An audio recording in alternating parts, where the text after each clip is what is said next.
तो इसलिए ये स्थान है जो आपको कल और परसों बताए गए। इन स्थानों पर ईश्वर और ब्रह्म और पारब्रह्म और महाकाल को बैठे हुए हैं। इन्होंने अपने देवी और देवताओं को अपने मतलब ये कारगुजार बड़े बड़े पदाधिकारियों को अपने अपने लोक में इन्होंने स्थापित कर रखा है और वो सब काम करते रहते हैं। जैसे ब्रह्मा विष्णु महादेव और पार्वती लक्ष्मी और सावित्री, और इन्होंने अपने अपने और लोगों को काम दे दिया और आद्या महाशक्ति ने इनको काम दे दिया और निरंजन भगवान ने एक आद्या महाशक्ति का लोक बनाया जिसमें इतना बड़ा लोक है कि मृत्यु लोक से ज्यादा बड़ा स्वर्ग और स्वर्ग से ज्यादा बड़ा वैकुंठ और वैकुंठ से बहुत बड़ा शक्ति लोक। उस शक्ति लोक में स्त्रियां राज करती है। पुरुष स्वरूप का यानी पुरुष रूप का और पुरुष की शकल का नाम और निशान नहीं है। वह सारी की सारी स्त्रियों का राज उस मंडल में उसको कौन पार कर सकता है? किसकी सामर्थ्य है? उसके बाद निरंजन भगवान का जो धाम है वो तो मतलब है कितना बड़ा, तो कितना बड़ा। उसके ऊपर फिर माया का देश है, वहां माया ही माया है। वहां पुरुष का कहीं भी नाम निशान उस बड़े इतने बड़े जितने कितने माया के लोग हैं उसमें कहीं भी कोई पुरुष नहीं दिखाई देता। और फिर ब्रह्मधाम, आपको तो ये राज मालूम है। तो इसकी साधना दोनों आंखों के पीछे जो जीवात्मा बैठी है और ऊपर से आवाज आ रही है, लेकिन कान तुम्हारे बंद हो गए और तुम जुग जुग से यानी कितने कल्प बीत गए जब से आए तब से सो गए। कोई तुमको महापुरुष, कोई योगी, कोई सिद्ध पुरुष तुमको जगाने के लिए मनुष्य मंदिर में मिला नहीं कि तुम्हारी जीवात्मा को घाट पर बैठाल के जगा दे। अब ये वक्त और समय आ रहा, हम उस तरह का सब माहौल तैयार किए देते हैं।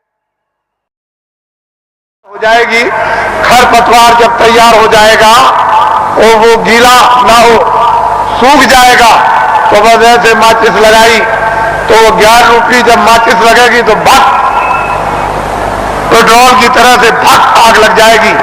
तो जल भून करके तुम्हारे सब पाप भस्म। इसको कहते हैं 11 रुपये अग्नि।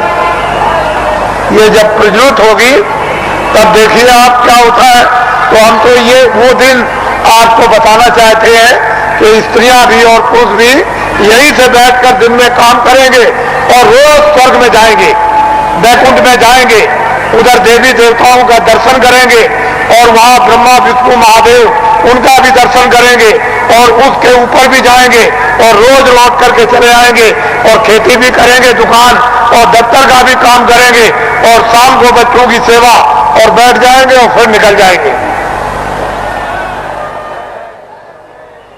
बड़े ध्यान से आप सुनिए, ये आसक्त रहित ये परिवार होगा जैसे राजा जनक थे। उनको राजकाज आदेश का पालन करना था, उसको कोई मोह ममता नहीं थी, निर्लेप थे, जिसको कहते हैं विधेय। कोई आसक्ति ना हो उनको, उसको विधेय। उनकी जीवात्मा जाग गई। हम उस चीज की आपको तैयारी करके धीरे धीरे उसी तरफ जा रहे हैं। ये तैयारी हो जाए और इतनी प्यास लगेगी कि तुमसे उस समय ये कहा जाएगा कि तुम लोग प्रधानमंत्री बन जाओ, तुम मुख्यमंत्री बन जाओ, ले तुम राजा बन जाओ और तुम ये बन जाओ, तो तुम फौरन फेंकोगे कि हमको नहीं बनना, की जरूरत हमको नहीं, हमसे ये काम नहीं हो सकता। अरे मरे जा रहे हो वैसे ही बेमतलब। अरे महात्माओं के पास आकर के कुछ काम करो तो कुछ काम भी हो जाए। महात्माओं के आदेश का पालन करो, दुनिया सब समझ में आ जाए, गृहस्थ आश्रम भी, समाज भी और देश भी समझ में आ जाए और तुम सब लोग निर्लेप रहो और शरीर का, परिवार का, सब तरह का क्षणिक सुख भी ले लो और आत्मा को जगा करके सच्चा आनंद प्राप्त कर लो। असली काम क्यों नहीं, नकली में फंसे फंसे फंसे फंसे। और ये जो नशे चढ़ा रखे आपने, एक नशा कितने नशे तुमने चढ़ा रखे, और नशों को जो आपने चढ़ा रखा है तो किस तरह से तुम बदहोश हो, होश ही नहीं, कुछ होश नहीं है।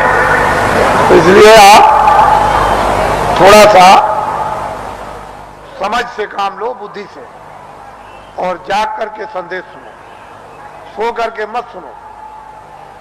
वही मनुष्य है जो जाग करके सुनता और फिर वो अमल करता है।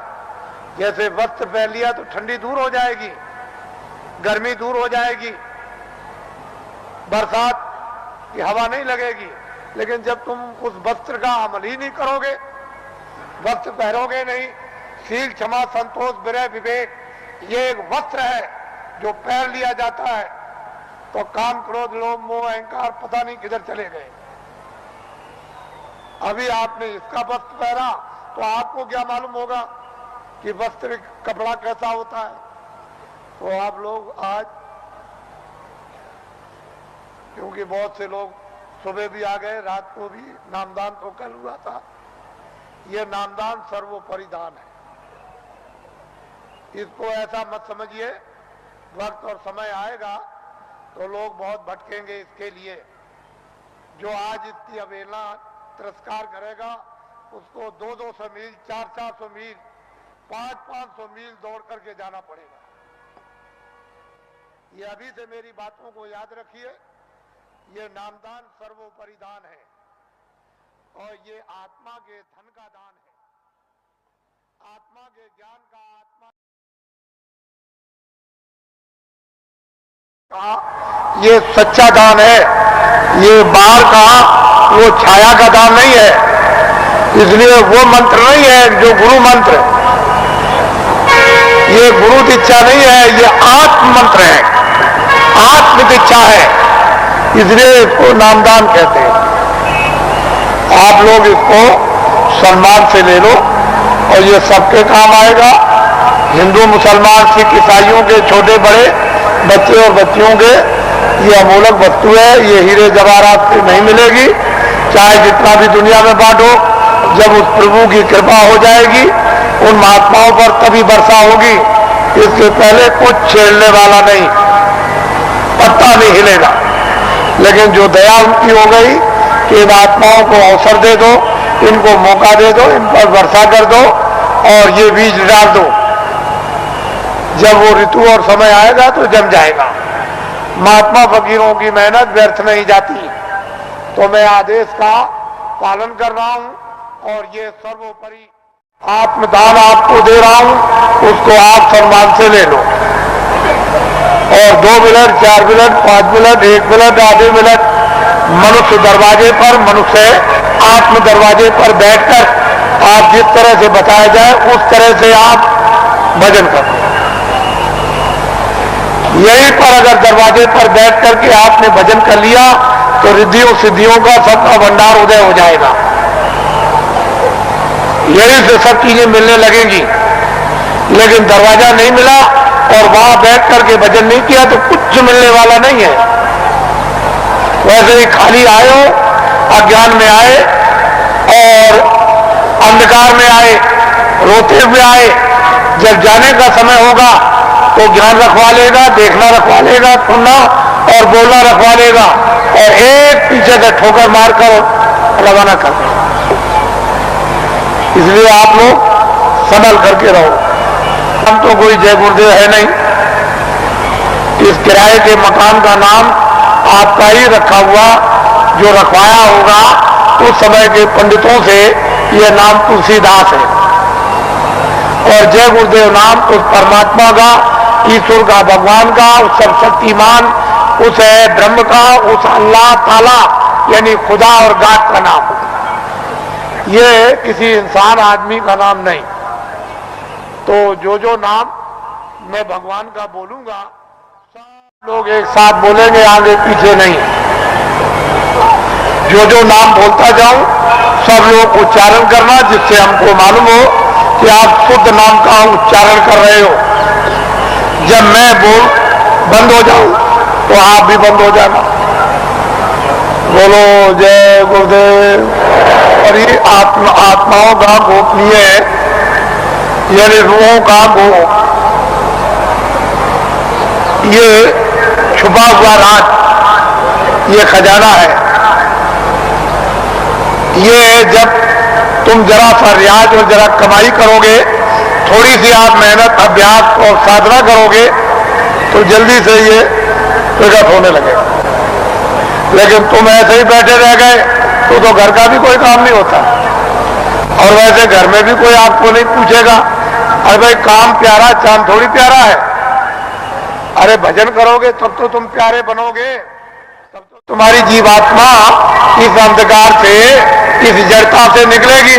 लेकिन भजन नहीं करोगे तो कौन किसको प्यारा?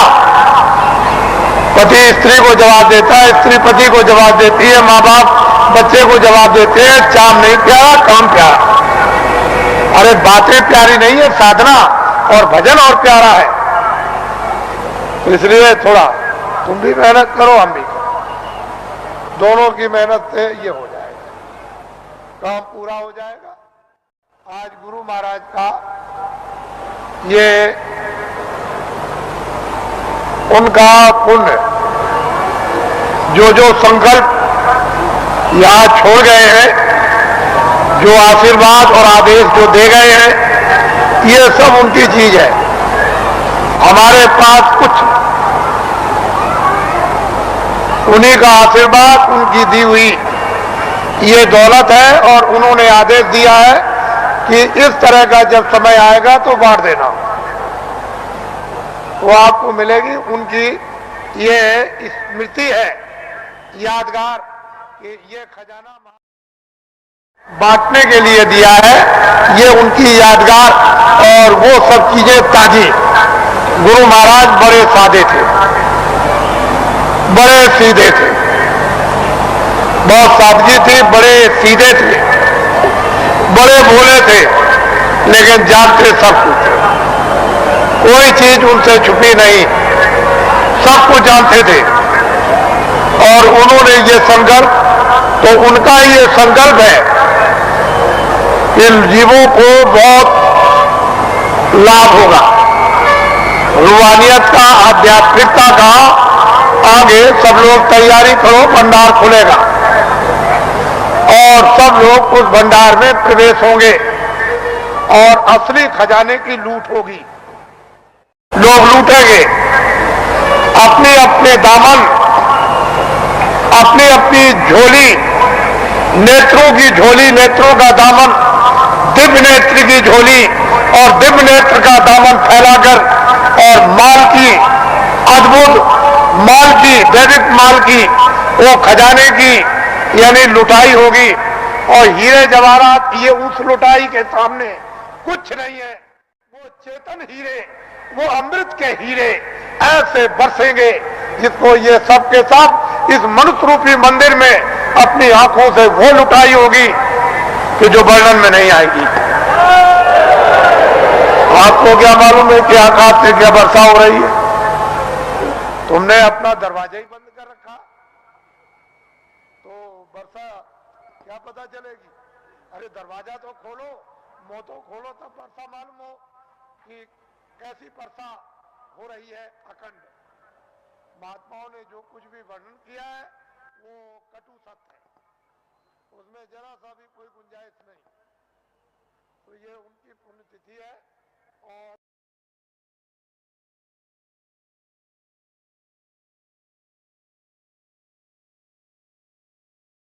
चाहिए तो कोई आधार आपको, जो आधार है वो आपको दिया जाता है कि इसको आप संभाल करके ले जाएंगे। हो सकता है कि साल भर आपको अवसर न मिले, तो इसको आप प्रसाद को संभाल करके रखेंगे और जरूरत पड़ने पर आप इससे काम लेंगे।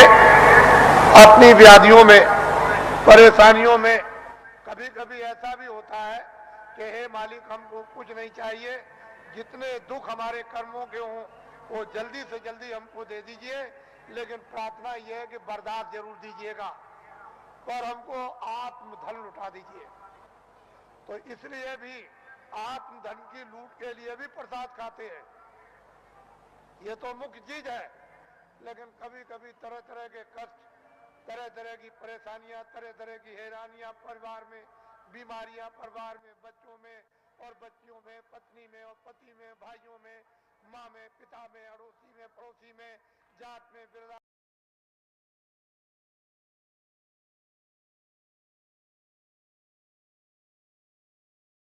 के लिए भी लाभदायक,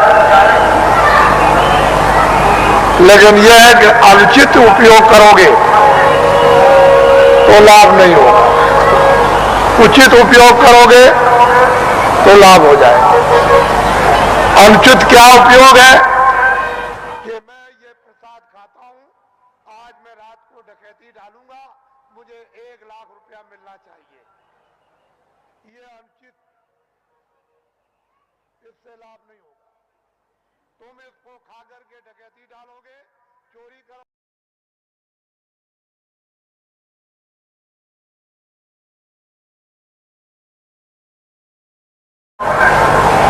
तो अनुचित प्रसाद का उपयोग मत करो, उचित करो। और मेरी चोरी छूट जाए, मेरी डकैती छूट जाए, झूठ छूट जाए, छल कपट छूट जाए, बदमाशी छूट जाए, और मुझसे ये छूट जाए, और ये बुराई छूट जाए, और मिट में अच्छाई आ जाए। और जब उचित उपयोग करोगे कि मेरी बीमारी चली जाए या मुझे बीमारी में आराम हो जाए, तो इसमें लाभकारी हो, फायदा। ये इसलिए बातें आपको बताए देता हूं कि आप श्रद्धा से, आस्था से आपने रात को तपस्या की है ठंडी में, हम भी देख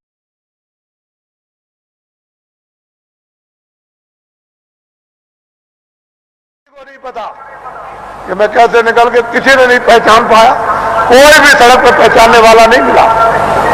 तो आपको तो ये जानना चाहिए कि मतलब ये है कि मैं देखता हूं, ऐसा थोड़ी है कि मतलब मैं अंदर घुस गया तो मैं देखूं और समझूं नहीं उसको। तो ये सब मैं देखता हूं कि आप अंगों से तपस्या कर रहे हो और तपस्या का फल आपको मिलेगा। ठीक है, आपने शरीर से गुनाह किए हैं, बुरे काम किए, पाप किए हैं, आपने, ये ठीक है कि आपके ऊपर जमा है, लेकिन तपस्या अपनी जगह, वो तो